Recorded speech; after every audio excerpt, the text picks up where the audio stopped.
Class 6 chapter 4 light shadow and reflection. ये chapter 4 हम लोग चल रहे हैं। ये जो वीडियो आपको एस्टिमेशन द्वारा जारी हो रहा है, आप इसको ध्यान से देखें और पढ़ समझें। इस साइंस के चैप्टर में लाइट शैडो एंड रिफ्लेक्शन के विषय में ये कल आपको बताया गया कि ये क्या डिफिनीशन होता है लाइट का, रिफ्लेक्शन का, और फिर उसी में से एक आ गया नेक्स्ट हेडिंग को हम लोगों ने यह दिया कि light travels in straight line और स्ट्रेट पथ भी कह सकते हैं। आपको ये कई प्रूफ दे करके या सिद्ध भी करना होगा कि लाइट जो ट्रेवल्स करता है, एक जगह से दूसरे स्थान तक पहुंचता है, वह हमेशा ऑलवेज ट्रेवल्स इन स्ट्रेट। आप या सेंटेंस लिखने के पहले ही आप ऐसे ही याद रखेंगे कि light travels always in straight path. इसको नहीं भूलना। मैं बता रहा हूँ कि प्रकाश हमेशा सीधी रेखा में चलती है, वह थोड़ा सा बेंड भी नहीं होता। इसके लिए हम अनेकों एग्जाम्पल देख सकते हैं। एक लाइट का बीम देखे होंगे, वह बीम कहीं अगर सनलाइट हो अगर है उस पर पड़ता है तो वह बीम बनता है। आप देखे हो कि वो बीम स्ट्रेट दिखाई देता है। दूसरा, आप इसका एक्सपेरिमेंट और भी कर सकते हैं।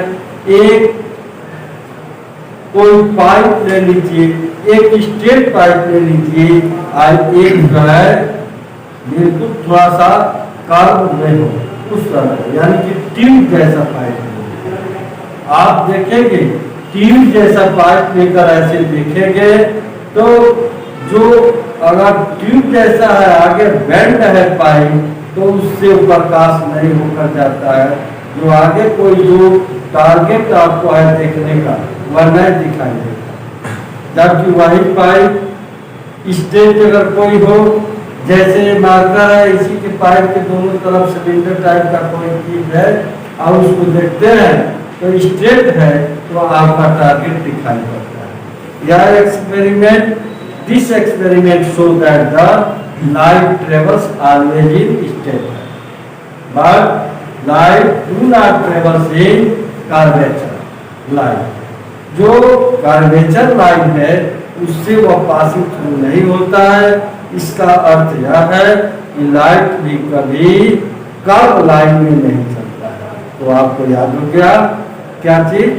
Light always travels in straight path. इसके बाद देखिए एक और ले लिया गया है, जैसे मानिए light travels at speed of 3 lakh kilometre पर सेकेंड। इसका स्पीड है 3 लाख किलोमीटर पर सेकेंड, इसका पर सेकेंड इसका स्पीड 3 लाख किलोमीटर है। तो इसलिए yes light from the sun takes about 8 minute to reach the earth. इसी कारण जो सनलाइट है पृथ्वी तक पहुंचने में उसको 8 मिनट लगता है। तो आपको मैंने दो थ्योरी समझाया क्या कि एक लाइट को ऑलवेज ट्रेवल्स इन स्ट्रेट पर, हमेशा सीधी मार्ग पर चलता है, सीधे चलता है, वो कर्व लाइन पर नहीं चलता है। दूसरा यह बताया हूँ कि सनलाइट को पृथ्वी तक पहुंचने में, सनलाइट का मतलब सनलाइट रे है, उसको पृथ्वी तक पहुंचने में 1 मिनट लगता है। 1 मिनट लगता है, जबकि उसका स्पीड है 3 लाख किलोमीटर पर सेकेंड। 1 मिनट पृथ्वी तक पहुंचने में लगता है। अब उसी लाइट रे से, जो रे ऑफ लाइट है, जो एक एक प्रकाश की किरणें हैं, उससे प्रकाश का पुंज भी बनता है।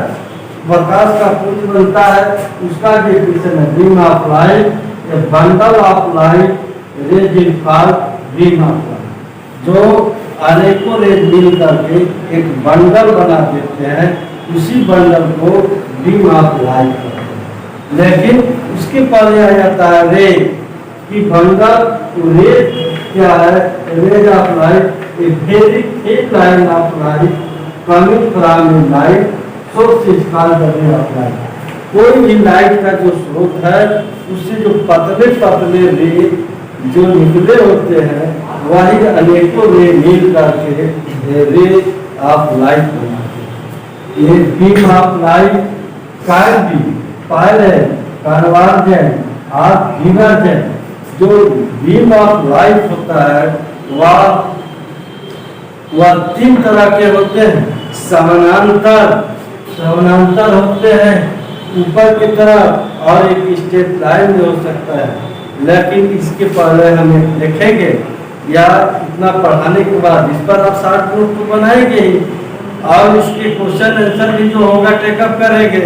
लेकिन समझ में ये भी बात है जो कि मैं बता रहा हूँ कि पैरेलल कन्वर्जेंट एंड डिवर्जेंट होता है तो ये एक और चीज पर भी निर्भर करता है, वह सरफेस पर भी, सरफेस ऑफ ऑब्जेक्ट पर भी डिपेंड करता है।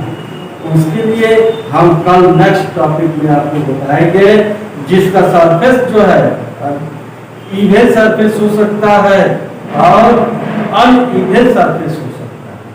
इवन सरफेस पर उसका लाइट कैसे उसका रिफ्लेक्ट होगा और अनइवन सरफेस पर वो कैसे रिफ्लेक्ट होगा। इसी के साथ मैं